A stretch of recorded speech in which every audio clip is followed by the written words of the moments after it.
Bonsoir tout le monde, bienvenue à la séance ordinaire du lundi 2 décembre 2024. Donc, pour l'adoption de l'ordre du jour, nous n'avons pas d'ajout, pas de retrait. Est-ce que j'ai un proposeur? J'en fais la proposition. Mme Gravel, et pour appuyer? J'appuie. Mme Filatro. Tout le monde d'accord?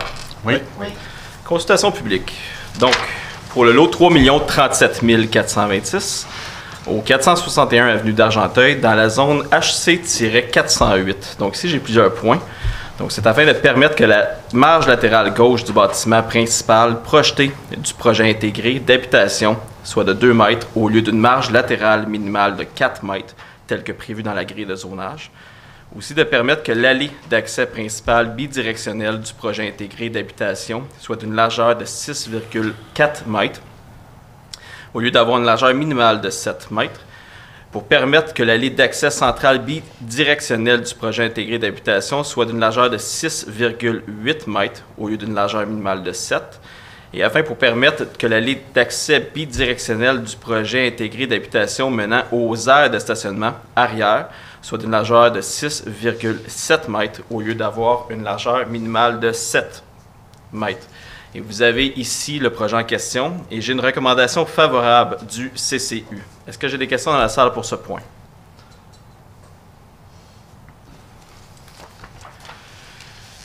Au 3.1.2, pour le lot 4 735 796, c'est sur la rue Abigail, dans la zone HA-403. Donc ici, c'est afin de permettre la création d'un lot ayant une largeur de 14,79 mètres et pouvant accueillir une habitation unifamiliale implantée en mode isolé au lieu d'avoir une largeur minimale de 15 mètres, telle que prévue dans la grille de zonage. Donc ici, on s'entend que c'est une dérogation de 21 cm pour une maison unifamiliale. On a le lot aussi en question à l'écran. J'ai une recommandation favorable du CCU et l'ensemble des dispositions, des autres dispositions de la grille de zonage ne sont en fait, ils sont respectés, ils ne sont pas touchés par les dérogations. Est-ce que j'ai une question dans la salle en lien avec ce point? Au 3.1.3, pour le lot 6 398 383, c'est au 1000 rue du Cardinal, dans la zone HA-419. Donc ici, c'est afin de permettre que l'aire de stationnement empiète de 43 % dans l'espace formé pour le prolongement imaginaire des murs latéraux du bâtiment principal implanté en mode isolé, au lieu d'empiéter d'un maximum de 30 % dans l'espace formé par le prolongement imaginaire des murs du bâtiment principal implanté en mode isolé, tel que l'indique l'article 3.1.3 du règlement de zonage. Et aussi afin de permettre qu'un espace de stationnement soit situé à une distance de 0,6 mètres de la ligne d'emprise de la rue, au lieu d'être situé à une distance minimale de 2 mètres de la ligne d'emprise de la rue, tel que le prescrit l'article 7.1.7 du règlement de zonage. Donc ici, vous voyez, c'est des travaux qui ont été effectués sans permis, donc les travaux sont déjà existants. Et nous avons une recommandation défavorable du CCU que nous allons venir entériner ce soir. Est-ce que j'ai des questions sur ce point?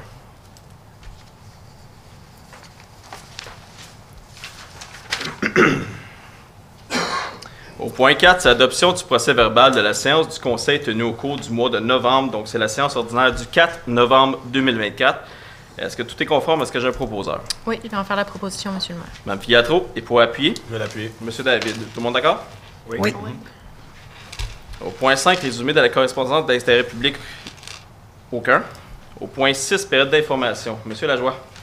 Merci, M. le maire. Donc, ce mois-ci, 4 activités au niveau des loisirs et informations communautaires, mais je vais laisser ma collègue Aline commencer avec la journée d'action contre la violence faite aux femmes. Alors, si vous... Aline était prévue après vous, mais merci, M. Lajoie. Merci. Je vais y aller. Ça commence avec ça, là. Ah, l'écran, j'avais pas vu la présentation. OK. C'est dans le cadre des 12 jours d'action contre les violences faites aux femmes. Le Carrefour des femmes du Grand-Lachute organise une marche au Parc Baron. Cette marche, c'est pour rendre hommage aux victimes, à toutes les victimes, mais j'aimerais quand même prendre le temps de souligner les 3 femmes de notre communauté qui ont vécu une fin tragique. Manon Trottier, 23 ans, en 90, Éline Otano-Garcia, 15 ans en 2000, et Océane Boyer, 13 ans en 2020. Cette marche pour rendre hommage aux victimes, l'objectif, c'est de sensibiliser la communauté, de commémorer les victimes, de promouvoir la paix et la prévention des violences faites aux femmes dans notre société. Donc, par cette initiative-là, la marche qui aura lieu le 5 décembre, jeudi, de 10h à midi, au Parc Baron, le Carrefour des femmes veut démontrer l'urgence d'agir afin de renforcer le filet de sécurité autour des femmes, des victimes de violences conjugales. Le nombre de cas répertoriés dans la MRC d'Argenteuil se multiplie, à l'instar du reste du Québec, et à cet égard, le comité a tenu à s'attaquer au fléau par une vaste opération de sensibilisation quant à la reconnaissance des signaux dans la vie de tous les jours. Alors, tout le monde est invité, tout le monde est bienvenu à cette marche-là, jeudi, au Parc Baron. Merci. Monsieur Lajoie.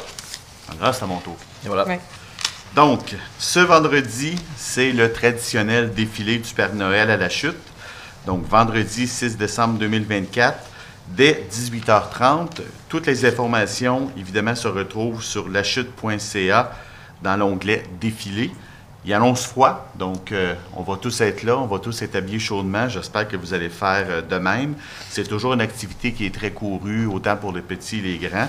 Et d'après ce qu'on a eu au niveau du décompte des chars allégoriques, c'est une très belle année qui s'annonce. Alors, un très beau défilé. On vous invite tous à y participer. Au niveau de la programmation loisirs et culture pour l'hiver 2025, Monsieur le maire, donc ça sera bientôt le temps des inscriptions en ligne pour la programmation d'hiver. Ça se déroulera dès le 9 décembre, qui est un lundi, dès 17h. Donc, pour tout ce qui est la programmation, mais vous pouvez avoir de l'information ou vous inscrire à lachute.ca dans l'onglet Loisirs. Et finalement, Monsieur le maire, il y aura un spectacle jeunesse pour les 4 à 12 ans, jeudi le 12 décembre à 19h à la salle Cécile Vaugeas de la Polyvalente Lavigne. Ça s'appelle L'étrange Noël de Monsieur Bougri. C'est une activité qui est gratuite, donc aucune inscription n'est requise. Alors, vous voyez à l'écran, ça me semble être très intéressant. On invite évidemment toute la famille à ce spectacle jeunesse. Merci beaucoup, Monsieur le maire. Merci beaucoup, Monsieur Lajoie. Avant de poursuivre la période de questions, j'ai une déclaration officielle du maire à vous faire. Puis je voulais prendre l'opportunité de vous la lire ici ce soir. Donc, vous n'êtes pas sans savoir qu'il y a des négociations en cours avec les cols blancs de la ville de La Chute. Je tiens donc à vous informer les citoyens de l'état de la situation. Et pour nous, une séance publique est le meilleur moyen de s'adresser directement aux citoyens de notre ville. Je réitère que nous n'avons aucune intention de négocier sur la place publique, donc mes commentaires se limiteront à ceux présents dans cette déclaration. À la suite du communiqué de presse émis le 12 novembre par le Syndicat canadien de la fonction publique locale 2188, annonçant une grève du zèle des employés col blanc à partir du 2 décembre, soit aujourd'hui. La Ville a décidé, le 28 novembre, suivant la réception d'avis juridiques, de contester la validité de cette grève et d'envoyer une mise en demeure au syndicat. Celui-ci nous a avisé dès le lendemain matin, soit le vendredi 29 novembre, qu'il retirait son avis de grève du zèle. La décision de la Ville de contester la grève du zèle a été prise afin de garantir les services offerts à la population ainsi que d'assurer un fonctionnement normal des activités municipales. Il m'importe de souligner que la Ville reconnaît le droit de grève de ses employés et respecte pleinement les dispositions du Code du travail à cet effet. La Ville de La Chute tient à réitérer son engagement envers le dialogue et la négociation, notamment dans un contexte du processus de médiation demandé par la Ville et qui a débuté récemment.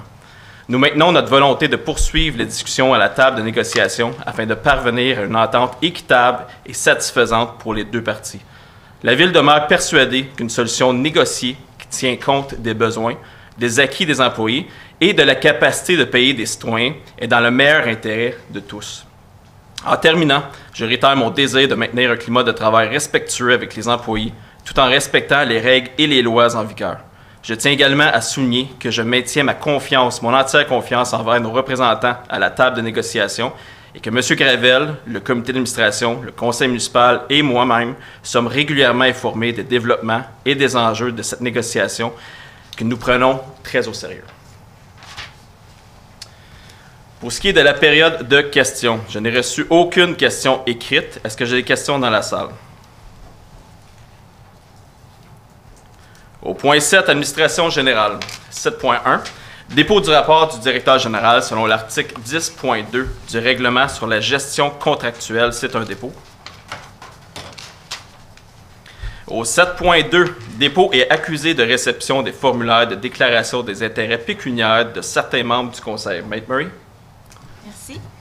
Alors, à titre de gardienne des archives de la Ville de la Chute et secrétaire du Conseil, j'accuse réception, au nom du Conseil, des formulaires de déclaration des intérêts pécuniaires de M. le maire Bernard Bigra-Denis, messieurs les conseillers Gaëtan Larose, Christian David et Hugo Lajoie, ainsi que mesdames les conseillères Aline Gravel et madame Virginie Filiatro. J'informe également les membres du Conseil qu'ils doivent m'aviser par écrit de tout changement significatif apporté aux renseignements contenus dans leur déclaration, et ce, dans les 60 jours suivant le changement. Merci. C'est un dépôt. Au 7.3, dépôt d'un extrait du registre de déclaration de dons, marque d'hospitalité ou autre avantage reçu par un membre du Conseil. Maître Murray. Conformément à l'article 6 de la loi sur l'éthique et la déontologie en matière municipale, je déclare n'avoir reçu depuis la séance ordinaire du 4 décembre 2023 aucune déclaration écrite d'un membre du Conseil concernant la réception de tout don, toute marque d'hospitalité ou tout autre avantage reçu. C'est un dépôt. Et au 7.4, dépôt d'un extrait du registre de déclaration de dons, marque d'hospitalité ou autre avantage reçu par un employé de la Ville de la Chute. Maître Murray. Conformément à l'article 6 de la loi sur l'éthique et la déontologie en matière municipale et à l'article 5.4.5 du règlement concernant le Code d'éthique et de déontologie des employés et employés de la Ville de la Chute numéro 2022-853, je déclare n'avoir reçu depuis la séance ordinaire du 4 décembre 2023 aucune déclaration écrite d'un employé concernant la réception de tout don, toute marque d'hospitalité ou tout autre avantage reçu. Merci. Donc, encore une fois, un dépôt. Au 7.5, motion de félicitations à l'endroit de M. Alain Saunier pour sa prolifique carrière à titre de récipiendaire du prix Hommage Judith Jasmin 2024, décerné par la Fédération professionnelle des journalistes du Québec. Et habituellement, je ne lis pas les considérants, mais je trouve cette résolution extrêmement importante et je ne veux pas manquer de points, je ne veux pas oublier un point. Donc, je vais lire certains considérants avant d'adopter la résolution, si vous permettez. Donc, considérant que M. Alain Saunier, qui a grandi à La Chute et qui réside dans le canton de Gore, a contribué de manière remarquable à l'avancement du journalisme et, ce faisant, à l'évolution de la société québécoise, qu'au fil des 40 dernières années, M. Saunier s'est bâti une solide crédibilité dans le monde médiatique québécois, occupant tour à tour des postes de journalisme, de réalisateur, de rédacteur en chef, de directeur du service de l'information radio et des services français de l'information de Radio-Canada, que M. Saunier est à l'origine du premier guide de déontologie journalistique au Québec, devenu une référence aujourd'hui incontournable et un outil indispensable dans la profession, que M. Saunier a enseigné le journalisme à l'Université de Montréal de 2012 à 2022, que le 30 novembre 2022, le gouvernement du Québec a dévoilé les récipiendaires des prix du Québec 2022 et a remis le prix Guy Moffett à M. Alain Saunier, soit la plus haute distinction attribuée à une personne pour sa contribution remarquable à l'excellence de la radio, de la télévision ou des médias tant numériques que traditionnels, et finalement, considérant la lettre d'appui à la conversion de l'Église unie de la Chute pour le redéploiement des services de la Bibliothèque municipale Jean-Marc Belzile, que M. Saunier a signé conjointement avec Mme Marie Lavigne et M. Guy Saint-Jacques en octobre 2024. Il est proposé que le Conseil municipal de la Ville de la Chute adopte une motion de félicitations à l'égard de M. Alain Saunier, grand Argenteuillois, qui a grandi à la Chute pour l'obtention du prix Hommage Judith Jasmin 2024, sa plus récente distinction décernée par la Fédération professionnelle des journalistes du Québec, afin de souligner le parcours admirable de cet homme inspirant, couplé de son intégrité irréprochable et à son engagement sans relâche pour une pratique journalistique de haute qualité au service de la démocratie. Est-ce que j'ai un proposeur? On va faire la proposition. Monsieur David, est pour appuyer? Je vais d'appuyer. Monsieur Larose, tout le monde d'accord? Oui. Oui. Au 7.6, autorisation de déposer une demande d'aide financière au nom de la Ville de la Chute pour l'année 2025. Madame Tire-Desforges. Merci, Monsieur le maire. Alors, considérant que la Ville de la Chute désire se prévaloir d'aide financière dans le cadre de ses opérations et activités afin de financer différents projets, considérant que pour ce faire, la Ville doit occasionnellement déposer des demandes d'aide financière auprès d'instances gouvernementales dans le cadre de programmes bien définis. Considérant que les délais pour présenter un projet dans un programme d'aide financière peuvent être très courts, voire même privilégier un mode premier arrivé, premier servi, jusqu'à épuisement de l'enveloppe d'aide. Considérant que le dépôt d'une demande doit généralement être accompagné d'une résolution du Conseil qui délègue le spécialiste responsable du projet, considérant que le mandat et le rôle du directeur général sous-entend la saine gestion des projets et de veiller à leur réalisation, par conséquent, je propose que le conseil municipal autorise le directeur général, M. Benoît Gravel, ou le directeur général adjoint, service de proximité, M. André Primo, ou la directrice service du génie, Mme Lila Ticlé, ou la directrice service des affaires juridiques et greffières de la Ville, Maître Linda Anne Murray, à déposer toute demande d'aide financière au nom de la Ville de la Chute dans le cadre de ses opérations et activités afin de financer différents projets pour l'année 2025 et à signer tout document en découlant, que le conseil municipal entérine la demande d'aide financière à la séance suivant son dépôt. Merci. Donc, proposé par Mme Cyr-Desforges et pour appuyer. Je vais appuyer, M. le maire. M. Lajoie. Tout le monde d'accord? Oui. Vous allez voir, séance ordinaire. La dernière séance ordinaire de chaque année, on a plusieurs résolutions standards comme ça qui nous permettent d'aller chercher soit des subventions, des aides financières. Au 7.7, autorisation de signature des contrats de cession de rue et de servitude de drainage dans le développement de 9247-2901 Québec Inc., rue Tex-le-Corps, Louise Kirouac et Émilien. Madame Gravel. Merci, Monsieur le maire. Considérant que les travaux de construction des rues Tex-le-Corps, Louise Kirouac et Émilien, considérant le projet d'acte de cession des rues, de ces mêmes rues, soumis par Daniel Pilon, notaire, considérant le projet d'acte de servitude de drainage pour l'entretien d'un fossé et la description technique et plan détaillé par Alain Tifo, arpenteur géomètre, je propose que le conseil municipal autorise le maire et la greffière à signer les documents requis pour la cession des rues Tex-le-Corps, Louise Kirouac et Émilien, ainsi que la création de la servitude de drainage pour l'entretien d'un fossé en faveur de la Ville de la Chute dans le développement de 9247-2901 Québec Inc., tel que soumis par Daniel Pilon, notaire, et que les frais et honoraires de préparation et de publication des actes notariés ainsi que ceux de l'arpenteur géomètre soient à la charge de 9247-2901 Québec Inc. Merci. Proposé par Mme Gravel et pour appuyer. Je les appuie. Mme Filiatro. Tout le monde d'accord? Oui. Au 7.8, octroi de contributions financières. Mme Filiatro. Oui, merci, Monsieur le maire. Donc, je propose que le conseil municipal accorde une aide financière ponctuelle et non récurrente aux organismes, individus et projets suivants, à même le poste réception et dons législation. Donc, pour un montant de 2 500 $ aux productions Cours des Miracles pour le projet Ma vie, mon œuvre d'art, élaboré dans le cadre d'une initiative du CISSS et Laurentides. Ce projet s'adresse aux personnes âgées entre 16 et 25 ans. Et d'un montant de 2 000 $ à la Citadelle de la Chute dans le cadre d'une fête de Noël organisée pour les résidentes et leurs enfants. Merci. Proposé par Mme Filiatro et pour appuyer. Je vais l'appuyer. Monsieur David, tout le monde d'accord? Oui. Trésorerie. Donc, 8.1, compte à payer, frais d'administration et fonds d'immobilisation. Approbation des listes des comptes à payer en date du 2 décembre 2024. Monsieur Lajoie. Merci, M. le maire. Donc, je propose que les comptes à payer soient approuvés tels que présentés pour des montants de 1 990 391,68 et de 1 530 647,41 payables respectivement par les fonds d'administration et d'immobilisation. Proposé par M. Lajoie pour appuyer. Je vais l'appuyer. Ah. Mme Gravel. Tout le monde d'accord? Oui. Au 8.2, contrat de soutien aux logiciels, progiciels et applications pour l'année 2025. Mme Gravel. Merci.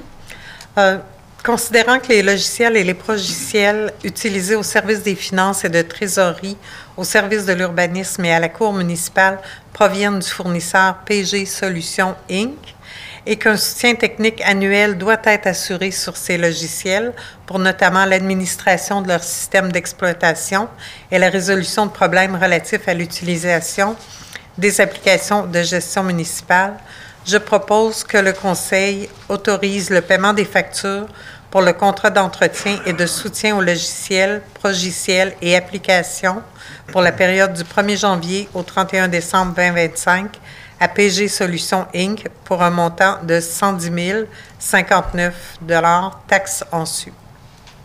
Donc, c'est proposé par Mme Gravel et pour appui, J'appuie. Mme Filiatro. Tout le monde d'accord? Oui. C'est un montant qui est significatif, mais comme on a déjà dit dans des séances précédentes, PG Solutions a un quasi-monopole dans tout ce qui est fiscalité municipale. On n'a pas beaucoup de choix de faire affaire avec eux. On a déjà adopté une résolution, je vous dirais, il y a 2 séances de ça, septembre-octobre, pour dénoncer ce monopole-là, mais surtout le fait qu'on n'a pas de contrôle sur la croissance des coûts. Donc, ils augmentent leurs tarifs plus que l'inflation à chaque année. Mais malheureusement, on n'a aucun contrôle sur ça. On n'est pas la seule municipalité qui se plaint présentement. Au 8.3, autorisation de dépenses selon les modalités établies dans le cadre du programme d'aide à la voirie locale, volet projet particulier d'amélioration par circonscription électorale. Donc ici, c'est les circonscriptions provinciales. Donc ici, la Ville de la Chute a pris connaissance des modalités d'application du volet particulier. Alors, il est proposé que le Conseil municipal approuve les dépenses d'un montant de 19 366 $ relatives aux travaux d'amélioration et aux frais inhérents admissibles mentionnés au formulaire V-0321, conformément aux exigences du ministère des Transports et de la Mobilité durable du Québec, et reconnaît qu'en cas de non-respect de celle-ci, l'aide financière sera résiliée. Il est également proposé que le Conseil municipal autorise le directeur général ou la directrice du service du génie à signer pour et au nom de la Ville tout document relatif à cette demande. Donc ici, on parle des travaux qui ont été faits sur Bétheny, donc le remplacement ou construction de bordures, marquage des chaussées aussi. Et le montant de 19 000 $ qui nous est octroyé pour l'aide au niveau des circonscriptions représente à peu près 5 % du coût du projet total. Est-ce que j'ai un proposeur? Je peux en faire la proposition. Monsieur David, et pour appuyer? Je vais appuyer. Monsieur Larose, tout le monde d'accord? Oui. Réglementation, donc 10.1. Adoption du règlement amendant le règlement de zonage numéro 2013-739 afin d'agrandir la zone CB-205-1 à même une partie de la zone HP-207, soit pour y inclure le lot 6 593 198 et autres modifications dans la zone CB-205-1. Donc ici, c'est la 3e fois qu'on voit le dossier. Évidemment, il y a eu l'avis de motion, le premier projet, le 2e projet à la dernière séance. Ici, on vient tout simplement adopter le règlement. Donc, est-ce que j'ai un proposeur? J'en fais la proposition. Monsieur Larose, et pour appuyer? Je vais appuyer. Madame Cyr-Desforges, tout le monde d'accord? Oui. Oui.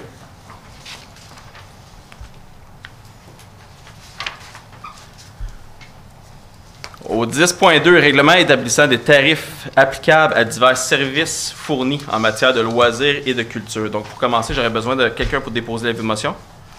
J'ai fait le dépôt. Madame Cyr-Desforges. Juste vous expliquer ici, dans le fond, les grandes lignes. On s'était déjà engagé de faire une certaine réforme des tarifs de loisirs. Donc, on a déjà eu des commentaires en séance publique aussi à cet effet. Eh bien, au niveau des grandes lignes, j'ai plusieurs petits points. Là. Il y a quand même eu un grand travail qui a été fait pour les tarifs des loisirs. Donc, au niveau des lignes importantes, on parle des orientations de tarification réduites pour la jeunesse de 0 à 17 ans et pour les aînés de 50 ans et plus. Donc, ça, c'est une modification aussi. On parle des orientations d'escompte supplémentaires sur les cours culturels par rapport aux coûts de production. Une première révision des tarifs depuis plusieurs années, donc la pandémie.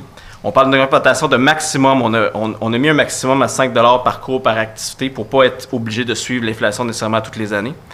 On parle également de l'implantation de rabais famille pour les camps de jour, donc le 4e enfant sera gratuit.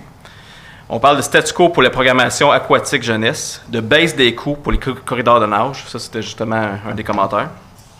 On parle également du retrait du rabais cours multiples pour les cours aquatiques des adultes, la révision des tarifs pour les terrains sportifs, ça qui inclut le nettoyage. Malheureusement, on doit souvent arriver le lendemain et nettoyer les terrains, chose qui n'était pas prévue.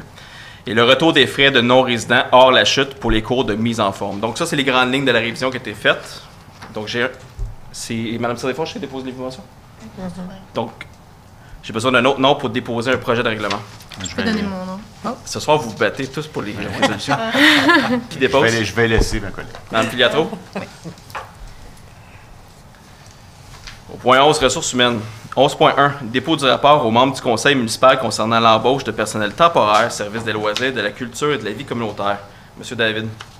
C'est un dépôt, mais permettez-moi, M. le maire, de souligner l'arrivée de deux étudiants dans les fonctions d'ouvriers de parc et de terrain de jeu pour cette saison-ci. Donc, bienvenue à Sydney Besson et à Louis-Félix Poulain, qui devrait arriver là, vers la fin novembre là, avec nous. Qui sont arrivés. Oui.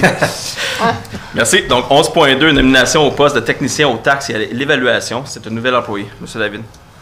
Alors, effectivement, technicien aux taxes et à l'évaluation, c'était un poste qui était un poste régulier qui était vacant, donc suite à une évaluation puis une recommandation favorable du comité de sélection, donc il est proposé que le conseil municipal nomme Mme Annie Boucher, employée col blanc régulière à l'essai en vertu des termes et des conditions définis à la convention collective de travail entre la Ville de la Chute et le syndicat canadien de la fonction publique, section locale 2188 des employés col blanc, et que son entrée soit fixée au 3 décembre 2024, que le conseil municipal autorise également l'embauche de Mme Annie Boucher dans la fonction de technicienne aux taxes et à l'évaluation lorsque celle-ci aura complété la période d'essai de 520 heures de travail, et ce, à la suite d'une recommandation favorable du directeur des ressources humaines. Merci. Proposé par M. David et pour appuyer. Je vais appuyer. M. Larose, tout le monde d'accord? Oui. 11.3, nomination au poste de chef de division génie civil et autorisation de signature du contrat de travail. M. David. Donc, comme vous l'avez dit, chef de division génie civil. Également, suite à une vacance, une recommandation favorable du comité de sélection, il est recommandé que le conseil municipal procède à la nomination de Mme Isabelle Sigouin au poste de chef de division génie civil et que son traitement soit fixé selon ce qui est prévu à l'annexe 1 de la politique de la Ville de la Chute relative aux conditions générales de travail du personnel cadre adoptée par la résolution 395-11-2020 et amendée par la résolution 267-07-2021 et la politique directive concernant la rémunération du personnel cadre adoptée par la résolution 297-08-2019. Que l'entrée en fonction soit le 6 janvier 2025 et que le conseil municipal autorise le directeur général et directeur des services des ressources humaines à signer, tel que présenté substantiellement, le contrat de la ville de travail entre la Ville de la Chute et Mme Isabelle Sigouin. Félicitations. Merci. Encore une fois, proposé par M. David et pour appuyer. Je vais appuyer. Mme Cyr Desforges. Tout le monde d'accord? Oui. Oui. Donc, on est rendu avec une équipe complète au niveau du génie. Très content. 11.4, nomination au poste de chef de division génie hydraulique et autorisation de signer un contrat de travail d'employé actuel. M. David. Vous m'avez scoopé, M. le maire, j'allais dire le même commentaire. C'est le fun d'avoir des équipes qui sont pleines pour avoir des bons services. Alors, chef de division génie hydraulique. Donc, suite à la création du poste de chef de division génie hydraulique et également la recommandation favorable du comité de sélection. Donc, il est proposé que le conseil municipal procède à la nomination de Mme Katia Fréchette au poste de chef de division génie hydraulique et que son traitement soit fixé selon ce qui est prévu à l'annexe 1 de la politique de la Ville de la Chute relative aux conditions générales de travail du personnel cadre et la politique et directive concernant la rémunération du personnel cadre adoptée le 5 août 2019. Que l'entrée en fonction de Madame soit fixée au 6 janvier 2025 et finalement que le conseil municipal autorise le DG et le directeur service des ressources humaines à signer tel que présenté substantiellement le contrat de travail entre la Ville et Mme Katia Fréchette. Félicitations. Oui. M. David propose et pour appuyer. Je vais appuyer. Mme Gravel, tout le monde d'accord? Oui. Au 11.5, nomination au poste de directeur service des loisirs, de la culture et de la vie communautaire et autorisation de signature du contrat de travail. M. Lajoie. Merci, M. le maire. Donc, considérant la vacance du poste de directeur service des loisirs, de la culture et de la vie communautaire à la suite du nouvel organigramme entériné par résolution en octobre 2024, considérant l'intérim de M. David Toussaint au poste de directeur service des loisirs et de la culture et de la vie communautaire depuis le 14 octobre 2024, considérant la recommandation favorable du comité de sélection ainsi que les discussions tenues avec l'employé et considérant le projet de contrat de travail tel que présenté par le directeur général, Donc, en conséquence, je propose que le conseil municipal procède à la nomination de M. David Toussaint au poste de directeur service des loisirs, de la culture et de la vie communautaire et que son traitement soit fixé selon ce qui est privé à l'annexe 1 de la politique de la Ville de la Chute relative aux conditions générales de travail du personnel cadre adoptée par résolution numéro 395-11-2020 le 2 novembre 2020 et amendée par résolution le 5 juillet 2021 et la politique et directive concernant la rémunération du personnel cadre adoptée le 5 août 2019, que l'entrée en fonction du directeur service des loisirs, de la culture et de la vie communautaire soit fixée le 9 décembre 2024 et finalement que le Conseil autorise le directeur général et le directeur service des ressources humaines à signer, tel que présenté, le contrat de travail entre la Ville de la Chute et M. David Toussaint. Toutes nos félicitations de M. Toussaint. Oui, ici c'est une promotion. M. Toussaint est au sein de l'organisation depuis bien longtemps au niveau des loisirs aussi. Le poste a été vacant, non, pas parce qu'on a perdu quelqu'un, mais M. André Primo, qui était directeur des loisirs, est devenu DGA. Il a pris en charge d'une plus grande responsabilité, dont les loisirs et les travaux publics. Donc, M. Toussaint a décidé d'appliquer pour devenir, en fait, il a été directeur par intérim et par la suite directeur. On est toujours très content d'avoir quelqu'un qui veut croître au sein d'une organisation, donc on encourage ça, puis M. Toussaint est excellent. Est-ce que j'ai, M. Lajoie propose, est-ce que j'ai quelqu'un pour appuyer? Je vais l'appuyer. Mme Gravel, tout le monde d'accord? Oui. Au 11.6, adoption de la politique de prévention du harcèlement en milieu de travail et de traitement des plaintes. Donc, M. Lajoie. Merci, M. le maire. Donc, considérant la volonté de la Ville de la Chute de réviser la politique de harcèlement en milieu de travail et qu'elle soit intitulée à l'avenir comme suit, politique de prévention du harcèlement en milieu de travail et de traitement des plaintes, considérant que cette dernière mise à jour date de juin 2017, considérant les modifications telles que présentées par le directeur général, considérant que ladite politique a été présentée au comité d'administration le 14 novembre 2024, en conséquence, je propose que le conseil municipal adopte la politique de prévention du harcèlement en milieu de travail et de traitement des plaintes version décembre 2024, laquelle est applicable aux employés de la Ville lorsqu'ils agissent dans le cadre de leurs fonctions, que cette politique remplace et annule toute politique antérieure au même effet et entre en vigueur le 2 décembre 2024 et qu'elle soit communiquée à l'ensemble du personnel par voie d'affichage ou par tout autre moyen. Merci. Proposé par M. Lajoie. Il faut appuyer? Je peux appuyer. Mme Piatro. Tout le monde d'accord? Oui. Oui. Au 11.7, autorisation de signer la lettre d'entente entre le syndicat canadien de la fonction publique, section locale 2211, donc c'est l'école bleue, et la Ville de la Chute. Ici, c'est un partage de ressources, en fait, je pourrais dire. On vient aider une municipalité voisine qui est Saint-André d'Argenteuil. Donc, la lettre d'entente, le titre est « Soutien technique pour l'opération du système de traitement de l'eau de la municipalité de Saint-André d'Argenteuil par les opérateurs au traitement des eaux de la chute ». Ce n'est pas un service qui est nouveau. On les aide depuis maintenant bien plusieurs années, je crois. 3 ans. Donc, on vient renouveler cette entente-là. Je tiens à mentionner que la municipalité de Saint-André d'Argenteuil assume tous les coûts de cette entente. Donc, c'est à coût nul pour les citoyens de la chute. Est-ce que j'ai un proposeur? J'en fais proposition. M. Larose est pour appuyer. Je vais appuyer. Mme Cyr-Desforges, tout le monde d'accord? Oui. Au 11.8, autorisation d'un versement de sommes forfaitaires avec intérêt cumulé concernant l'exercice du maintien de l'équité salariale 2015 et 2020. Donc ici, l'exercice du maintien, de toute évidence, elle le dit dans le titre, a été fait pour 2015 et 2020. Le mandat d'évaluation a été effectué par la Fédération québécoise des municipalités et le paiement a été fait la semaine dernière. Je crois que je le dis plus tard dans la résolution. Donc il est proposé que le versement de sommes forfaitaires a eu lieu sur la paie numéro 24 de l'année 2024, soit le jeudi 28 novembre 2024, à tous les employés figurant dans le rapport produit par le service de la paie, correspondant aux ajustements salariaux pour certaines fonctions pour la période se situant entre le 1er janvier 2015 et le 24 octobre 2024. Il est également proposé que le conseil municipal entérine la dépense encourue en provenance du surplus de fonctionnement accumulé non affecté. Est-ce que j'ai un proposeur? Je vais faire la proposition. Mme Cyr-Desforges est pour appuyer. Je vais appuyer. M. Lajoie. Tout le monde d'accord? Oui.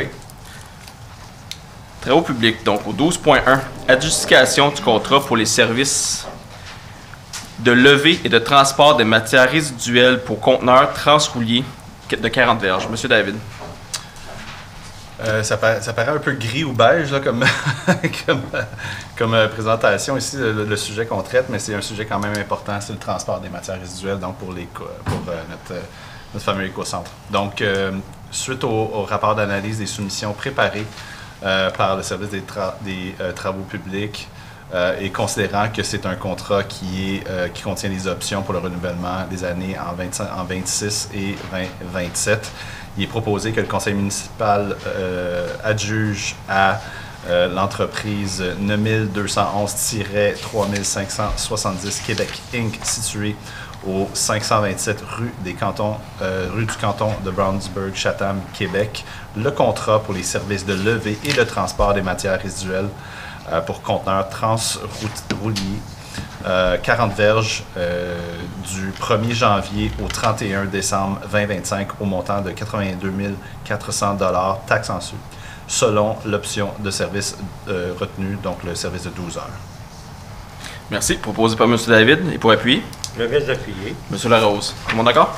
Oui. Au 12.2, demande au ministère des Transports et de la Mobilité durable du Québec concernant les permis de voirie pour l'année 2025. Mme Desforges. Merci, M. le maire. Alors, considérant que la Ville de la Chute doit exécuter des travaux dans l'emprise des routes entretenues par le ministère des Transports et de la Mobilité durable, considérant que la Ville doit obtenir une permission de voirie du ministère, considérant que la Ville est responsable de ces travaux, considérant que la Ville s'engage à respecter les clauses des permissions de voirie émises, considérant que la Ville s'engage à remettre les infrastructures routières dans leur état original, je propose que le Conseil municipal demande au ministère des Transports et de la Mobilité durable de lui accorder les permissions de voirie requises au cours de l'année 2025 et qu'elle autorise le directeur service des travaux publics, la directrice service du génie ou le chef de division génie civil à demander et à signer les permissions de voirie et les ententes d'entretien pour tous les travaux dont les coûts estimés de remise en état de l'emprise n'excèdent pas 10 000 $, puisque la Ville de la Chute s'engage à respecter les clauses de la permission de voirie et des ententes d'entretien conclues. De plus, la Ville s'engage à demander chaque fois qu'il le sera nécessaire la permission requise. Merci. Proposé par Mme Desforges. Et pour appuyer? Je vais appuyer, M. le maire. M. Lajoie. Tout le monde d'accord? Oui.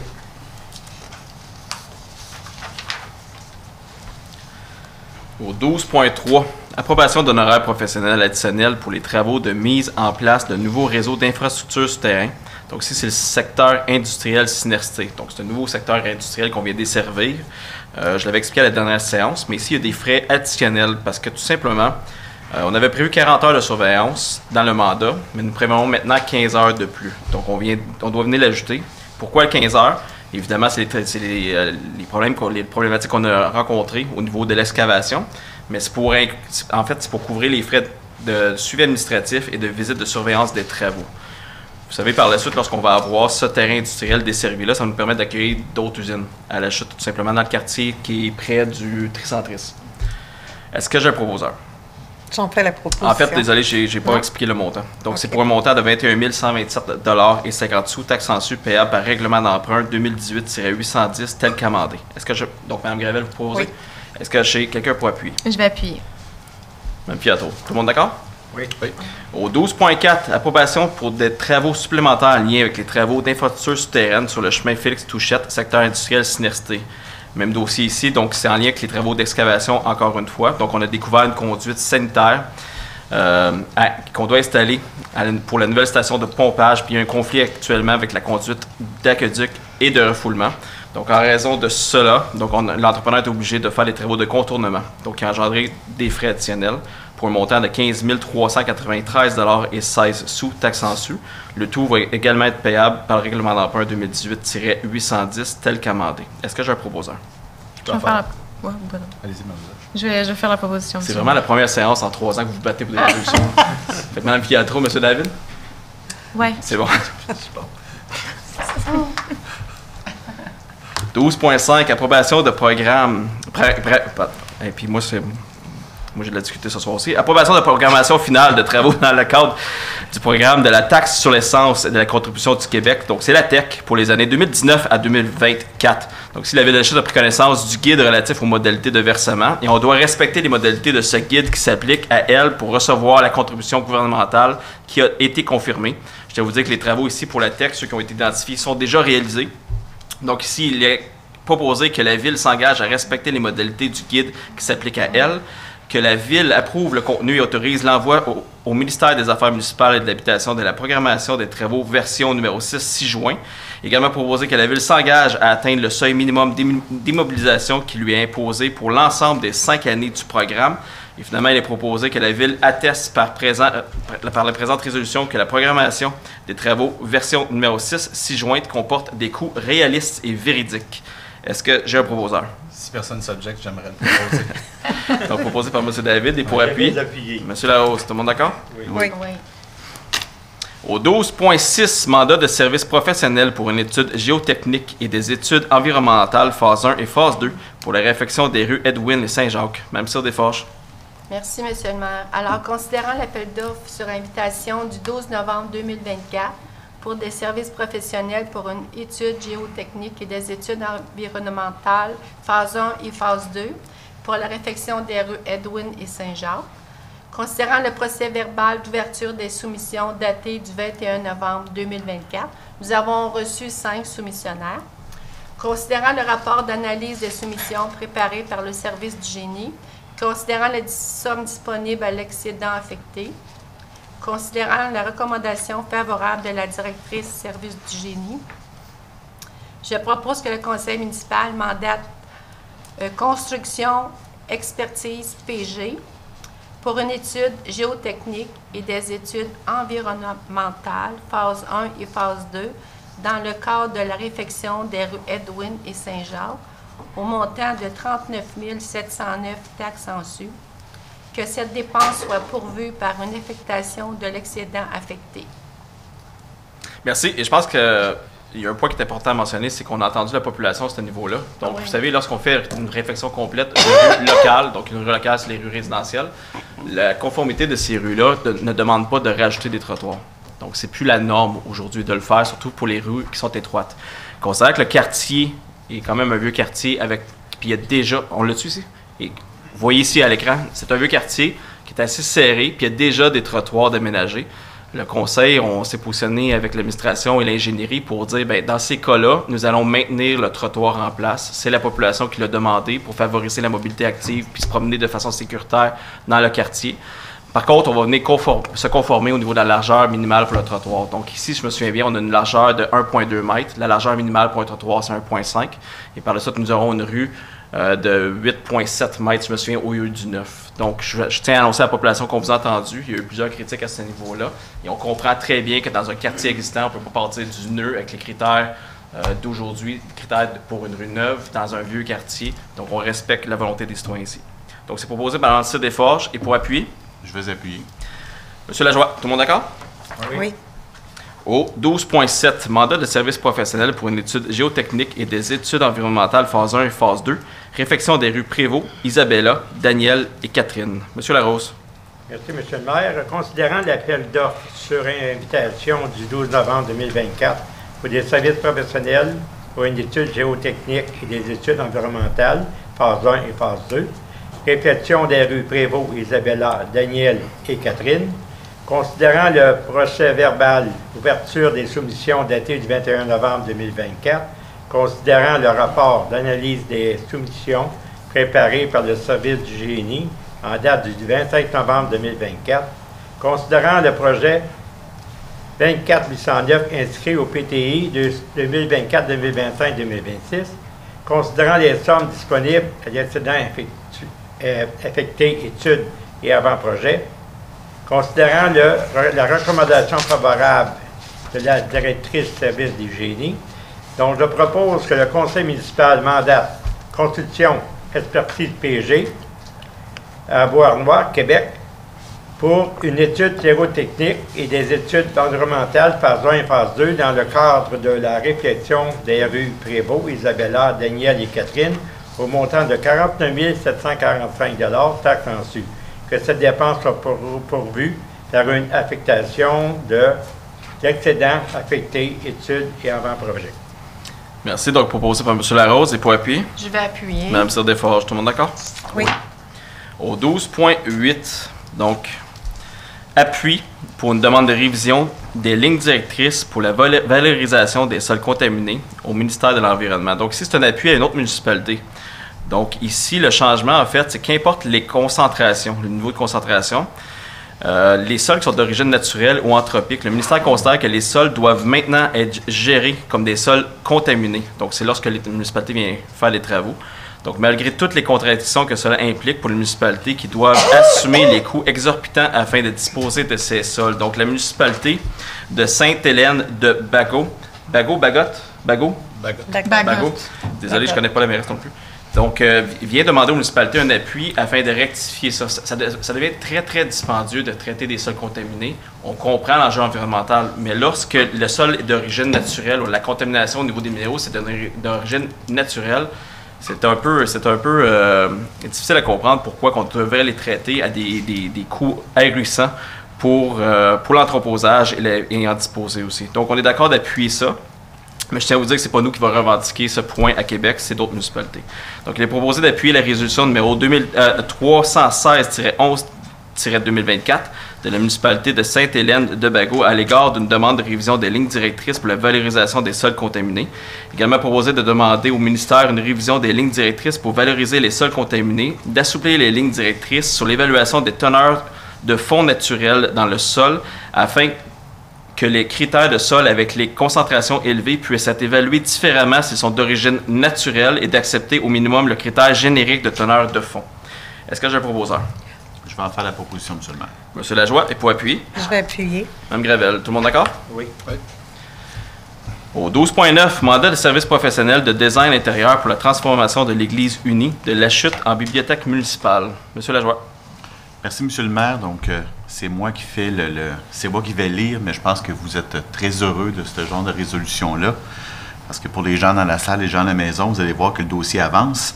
Donc, considérant l'appel d'offres sur invitation du 15 novembre 2024 pour des services professionnels de designers intérieurs pour la transformation de l'Église unie de La Chute en bibliothèque municipale, considérant le procès-verbal d'ouverture des soumissions daté du 26 novembre 2024, considérant le rapport d'analyse des soumissions préparé par le service du génie en date du 28 novembre 2024, considérant les sommes disponibles au règlement d'emprunt tel qu'amendé, considérant la recommandation favorable de la directrice du service du génie. Donc, en conséquence, je propose que le conseil municipal mandate VAD, designer d'espace, pour des services professionnels de designer intérieur pour la transformation de l'Église unie de La Chute en bibliothèque municipale au montant de 41 940 taxes en su, le tout payable à même le règlement d'emprunt 2010-713 tel qu'amendé. Merci. Donc, proposé par M. Lajoie. Pour appuyer? Je vais l'appuyer. Mme Gravel, tout le monde d'accord? Oui. Au 12.10, autorisation de présenter une demande d'aide financière pour l'entretien des chemins à double vocation selon les modalités du programme d'aide à la voirie locale du ministère. M. Lajoie.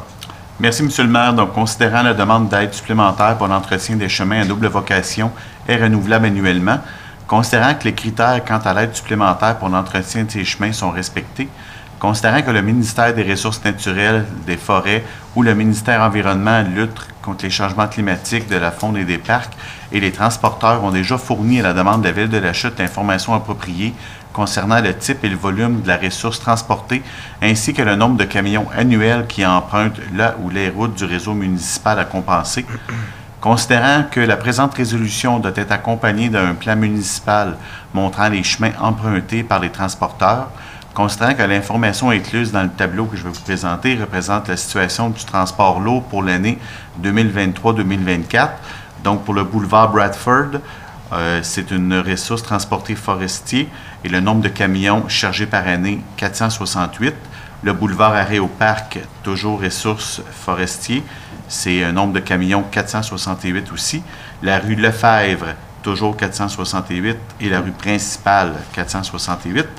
En conséquence, je propose que le conseil municipal demande au ministère des Transports et de la Mobilité durable du Québec une compensation pour l'entretien de ces chemins à double vocation submentionnés, et ce, sur une longueur totale de 4,6 km, que le conseil municipal autorise le directeur général et ou la directrice service du génie à signer pour et au nom de la Ville tout document relatif à cette demande. Merci. Donc, proposé par M. Lajoie. Et pour appuyer, Je vais l'appuyer. Mme Gravel. Tout le monde d'accord? Oui. Je te faire une petite blague parce que, dans le fond, on doit identifier le nombre de camions par route, mais le chemin forestier, c'est le même chemin forestier pour tout le monde. Donc, si on commence à 468 camions, on finit de toute évidence à 468. Ça veut juste montrer la lourdeur administrative. Il faut toujours... 13. Sécurité publique. Donc, 13.1, c'est le dépôt du rapport mensuel du directeur du service de la sécurité incendie pour les mois d'octobre 2024. Donc, pas un gros mois si on compare à octobre 2023. Vous l'avez ici à l'écran. Donc, un total d'interventions pour octobre 2024 de 46 interventions du service incendie, qui nous amène un grand total cumulatif 2024 à ce jour, en fait, en date d'octobre, de 522 interventions, qui est une croissance, une bonne croissance comparativement aux années précédentes. Si j'explique, en fait, si j'identifie ceux qui ressortent du lot, donc évidemment, je ne mentionnerai pas les 1, 2, 3 interventions, mais ceux qui ressortent du lot, on parle ici des incendies en traite automatique, donc 8 interventions pour le mois d'octobre. Feu extérieur sans perte, donc 3 interventions. 6 interventions d'accidents de la route sans désincarcération. 2 accidents pour les nappes d'essence, ça je l'avais mis parce que c'est les nappes d'essence et de mazout, donc c'est un danger public. 4 interventions de fausses alarmes incendie, donc autres qu'humidité et indéterminée, pour un total de 46 interventions pour le mois, c'est un dépôt. Au niveau d'urbanisme, 14.1, dépôt du rapport des permis et inspections pour le mois d'octobre 2024. Donc ici, en octobre 2024, nous avons reçu 2 demandes de permis unifamiliales, donc des maisons isolées pour une valeur d'1,1 million de dollars. Ensuite, une demande pour une multifamiliale, on parle ici d'un 16 portes sur Baron pour une valeur de 3 millions. Une demande de permis industriel pour 1,8 million et 2 demandes de piscine pour 38 000 qui nous donne un grand total de permis de construction octobre 2024 à 6 demandes pour une valeur de 5,9 millions. Et maintenant, pour les permis de transformation, de réparation ou de rajout pour les valeurs de 50 000 $ et plus, 5 demandes pour 1,2 million. Et finalement, pour les moins de 50 000 $ au niveau des demandes de permis, 35 demandes pour une valeur de 300 000 qui nous donne un sous-total des permis de transformation, de réparation ou de rajout à 1,5 million. Et pour un grand total pour le mois d'octobre 2024, pour toutes les demandes de permis confondues, 7,5 millions de dollars. Si on compare avec octobre 2023, nous avions 10,7 millions. Mais il y avait beaucoup plus de construction commerciale en 2023. Et maintenant, au niveau des totals des permis émis pour le mois d'octobre, on parle de 61 permis. Total des requêtes reçues, 152. Total des requêtes complétées, 189. Donc, il y a encore un rattrapage ici. Donc, on est venu en traiter plus qu'on a reçu. Et finalement, pour le total des appels faits, 410 appels pour le mois d'octobre. C'est un dépôt. Au 14.2, adoption du procès-verbal de la séance régulière du comité consultatif d'urbanisme tenue le 13 novembre 2024. Mme Cyr Desforges. 14.2. 14.2. Considérant les recommandations du comité consultatif d'urbanisme incluses au procès-verbal de la séance régulière tenue le 13 novembre 2024, considérant la demande de dérogation mineure pour la rue Abigail, pour le 461 avenue d'Argenteuil et pour le 1000 rue Cardinal, considérant les consultations publiques tenues séance tenante concernant ces demandes, considérant la demande d'approbation de PIA pour l'avenue Béthanie, pour le 52 rue Principale, pour le 137 rue Principale et pour le 485 rue Principale. Considérant la demande de PPC Moi pour la rue Principale, je propose que le conseil municipal entérine les recommandations incluses au procès-verbal de la séance régulière du comité consultatif d'urbanisme tenue le 13 novembre 2024. Merci. Donc, proposé par Mme Cyr Desforges. J'ai pour appui. Je l'appuie. Monsieur David. Tout le monde d'accord? Oui. Au 14.3, demande de prise en charge par la MRC d'Argenteuil des travaux dans le cours d'eau sans nom, se déversant dans l'émissaire pluvial sur le lot 3 37 442. Donc ici, c'est sur la rue des Bouleaux. Mme Cyr Desforges.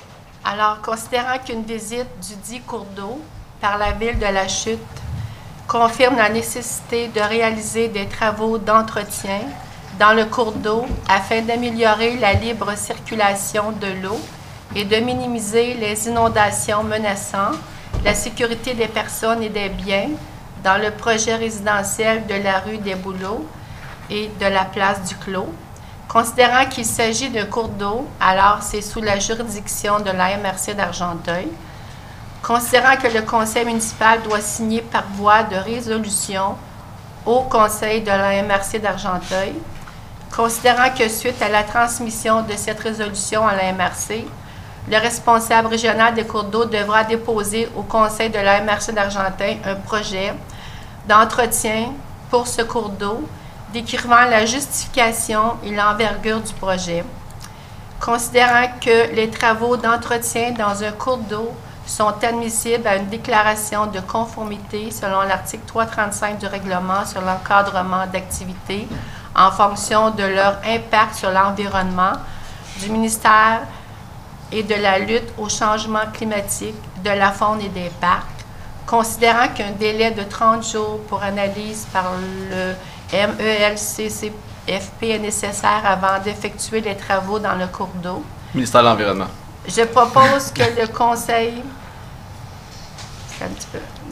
demande à la MRC d'Argenteuil de poursuivre l'analyse plus détaillée des travaux d'entretien à être effectués et des coûts s'y rattachant, que la Ville de la Chute demande à la MRC d'Argenteuil de prendre en charge la préparation des plans et devis nécessaires pour la réalisation des travaux, que la Ville de la Chute demande à la MRC d'Argenteuil de procéder à la réalisation de travaux d'entretien du cours d'eau, sans nom, se déversant dans l'hémisphère pluvial sur le lot 3 037 442 du cadastre du Québec, que la Ville de la Chute s'engage à assumer la totalité des coûts, frais et honoraires professionnels afférents à la réalisation des dits travaux, incluant la préparation des plans et devis, lesquels lui seront facturés par la MRC d'Argenteuil.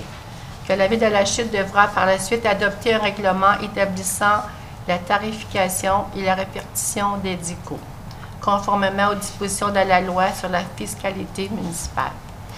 Je perds la voix.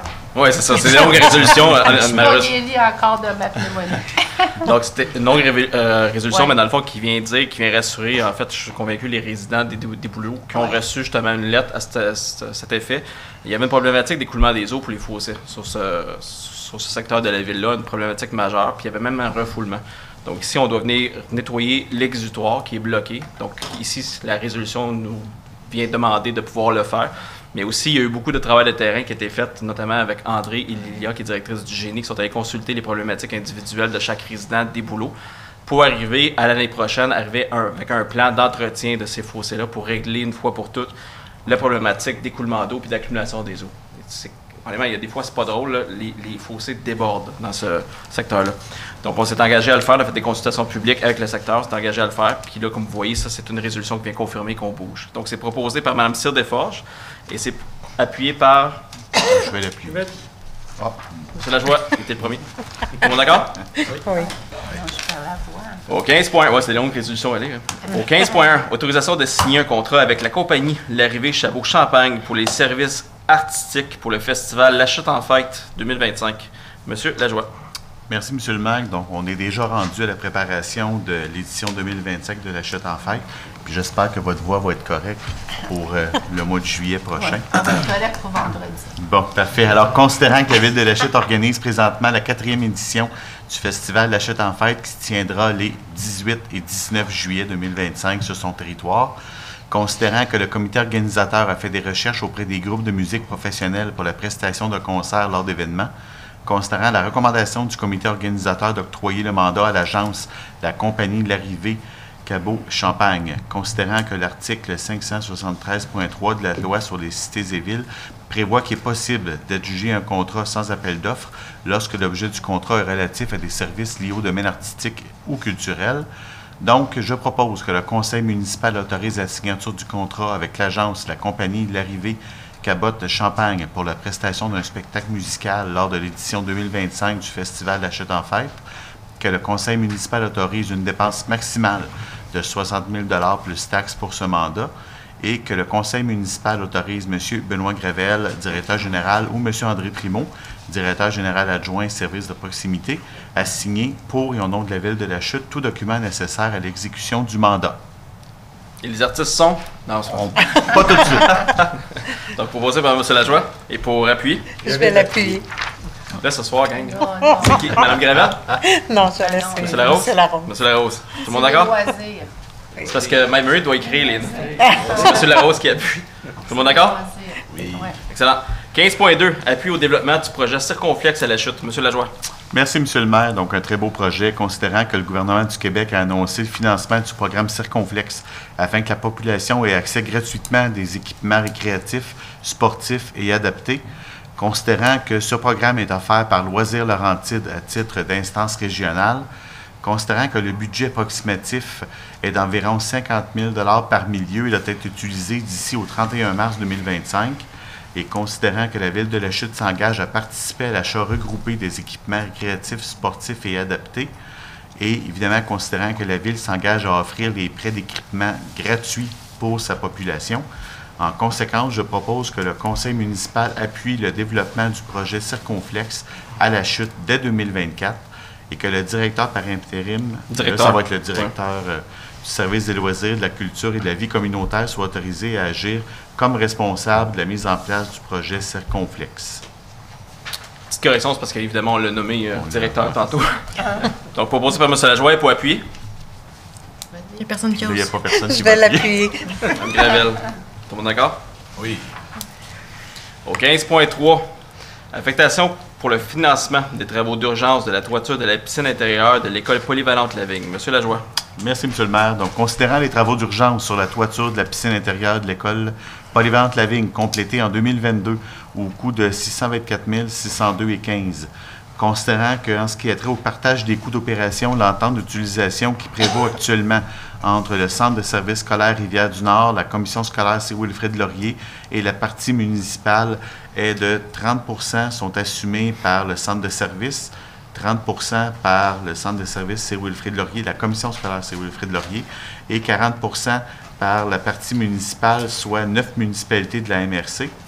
Considérant que ce partage reflète bien le nombre d'heures d'utilisation de la piscine par chacun des partenaires, considérant que le partage des coûts résiduels pour la restauration de la piscine fait consensus pour lui affecter la même répartition, ce qui représente un montant de 249 840,86 à être assumé par la partie municipale, considérant que la plus-value de tels travaux est inédiablement sur le territoire de la Ville de la Chute, considérant la volonté de la Ville de la Chute d'assumer la moitié de la contribution municipale, soit un montant de 124 920,43, en conséquence, je propose que le Conseil municipal autorise la mise en disponibilité d'une somme de 124 920,43 en provenance de l'excédent accumulé non affecté pour financer les travaux d'urgence de la toiture de la piscine intérieure de l'école polyvalente Lavigne. J'ai juste mentionné, ça mentionne, considérant la volonté de la Ville de la Chute d'assumer la moitié, c'est pas parce qu'on est fin, c'est parce que c'est l'entente intermunicipale qu'on a avec les autres municipalités pour la MRC. Donc la Chute, c'est chez nous. La piscine, on a plus d'utilisateurs, on assume 50 % des coûts associés à la piscine et le reste du 50 % est réparti à même les 8 autres municipalités de la MRC d'Argenteuil. Alors, c'est proposé par M. Lajoie. Et pour appuyer? Je vais appuyer. Mme Filiatro. Tout le monde d'accord? Oui.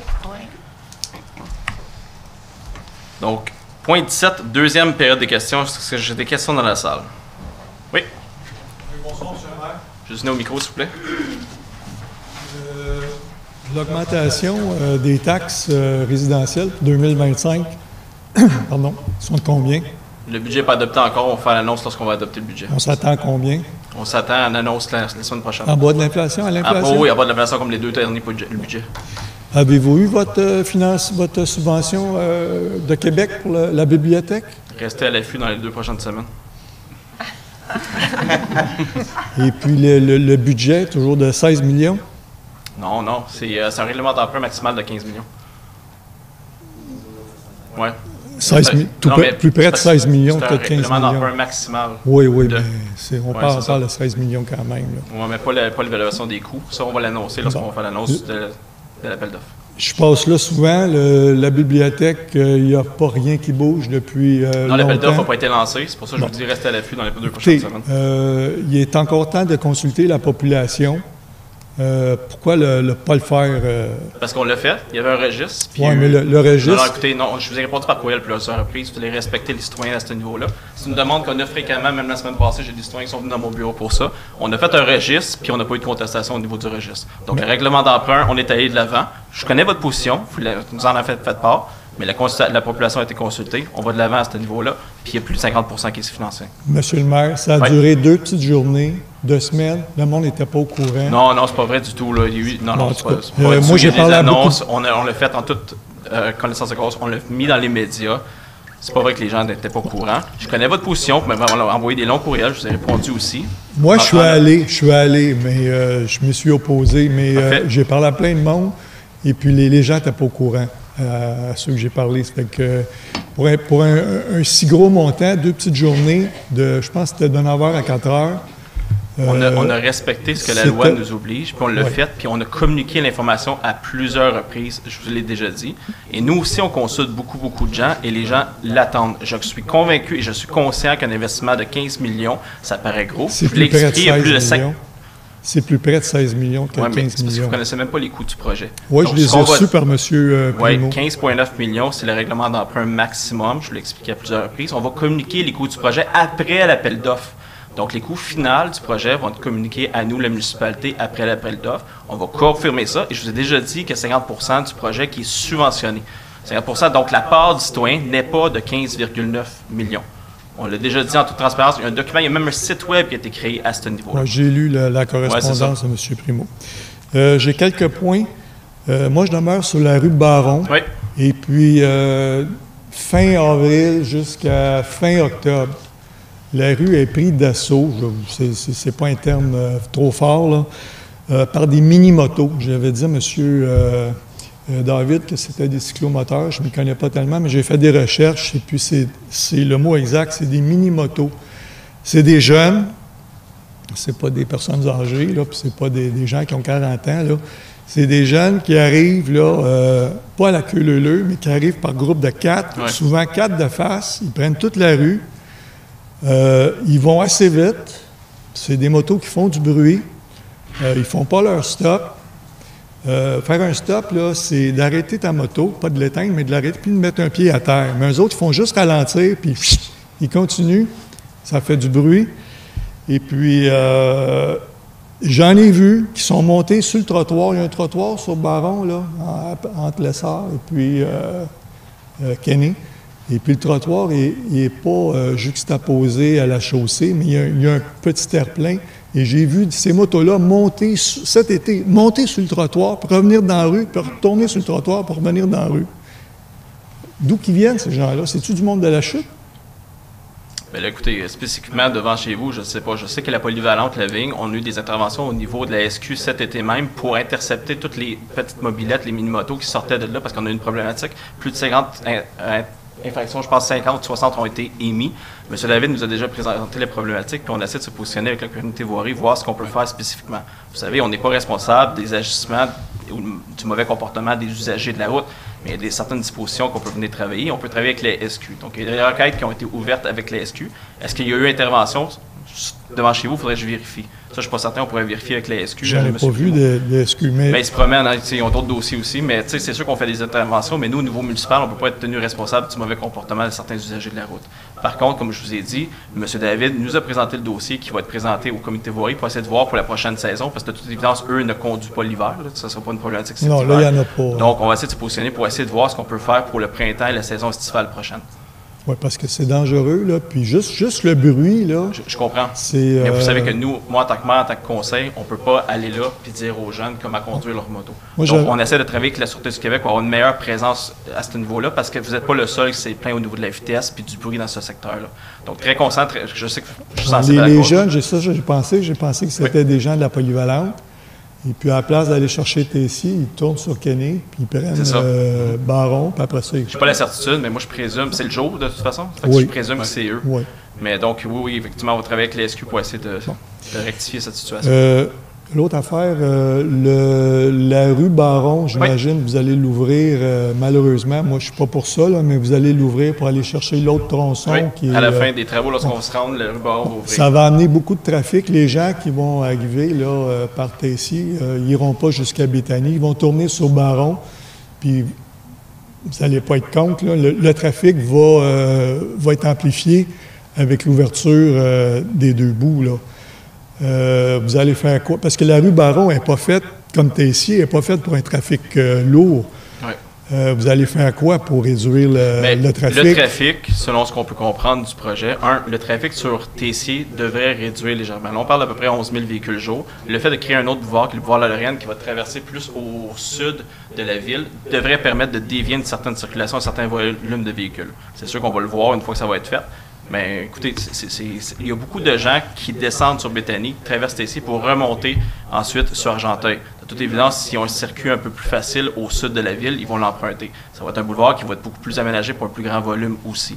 Par la suite, il faut regarder le comportement des gens. Si la ville doit faire des aménagements pour réduire la vitesse ou venir rendre la circulation compliquée pour éviter que les gens l'empruntent, on va le faire. Ça, c'est sûr certain. Mais il faut attendre qu'il y ait une certaine utilisation. L'ouverture de Baron va venir vers la fin des travaux lorsque le quartier résidentiel va s'approcher aussi.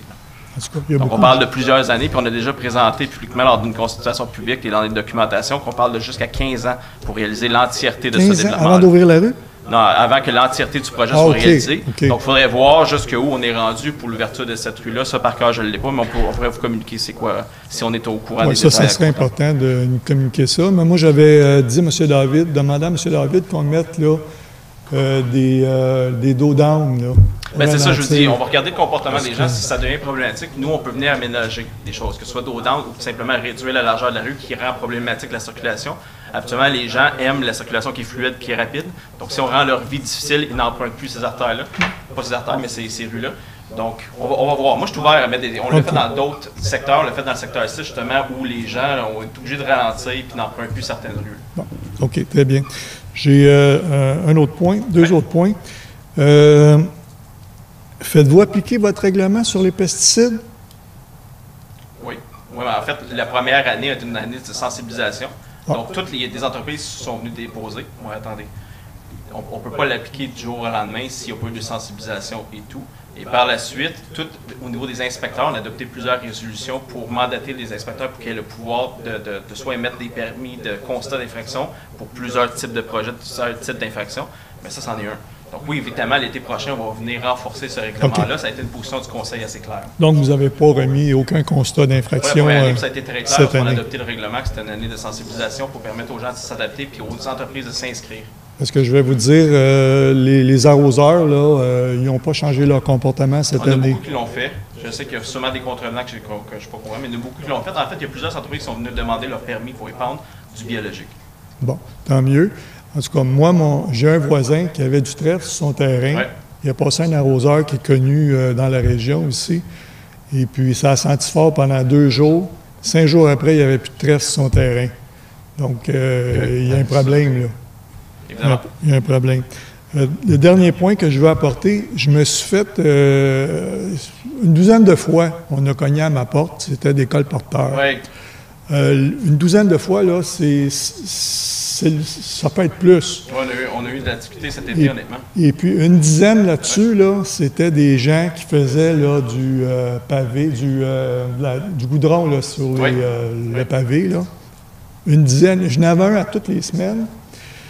Et puis, ces gens-là, là, je leur demandais, tu viens de où, toi? Laval, Montréal. As-tu une carte? Seulement un nom, un prénom, un mobile. Et puis souvent, il y en a qui n'avaient pas. J'ai un Facebook. Ce qui est important de faire, parce qu'on a un règlement harmonisé avec la Sûreté du Québec, donc il y a des amendes émises par la police. Lorsque vous avez un colporteur, puis on l'a fait cet été, puis on a fait des communications, puis on a contacté la SQ. Lorsque vous avez un colporteur, vous communiquez avec la Ville ou la SQ rapidement pour qu'on puisse les trouver, ces gens-là. Parce qu'ils disparaissent très vite. Oui, parce que j'ai vérifié au REC. Et puis, j'en ai pas trouvé aucun. Non, il n'y a personne qui peut avoir un permis de colportage. Je tiens à le dire ouvertement à la population. Souvent, ils vont répondre, oui, mais on a un permis de colportage. Il n'y a pas de permis de colportage à la chute. Donc, si vous avez du colportage dans votre rue, communiquez avec la SQ rapidement. Et la SQ, c'est criminel, vont émettre un constat d'infraction à ces gens-là. Ils vont les chasser. Je pourrais dire en bon. Parce que je vous en avais pas parlé, je n'avais eu un, mais j'en ai eu plusieurs. Cet été, on a eu des problématiques, même chez moi. J'avais beau leur dire, il n'y a pas de permis, puis ils ne me croyaient pas. C'était chez moi. OK. Bon, bien, c'est bien. Je vous remercie beaucoup. Bonne soirée. Merci à vous, M. Jeunesse. Est-ce que j'ai d'autres questions dans la salle? Mme Manta. Bonjour. Oui, j'étais assez grande. Martine Manta. Oui, je peux?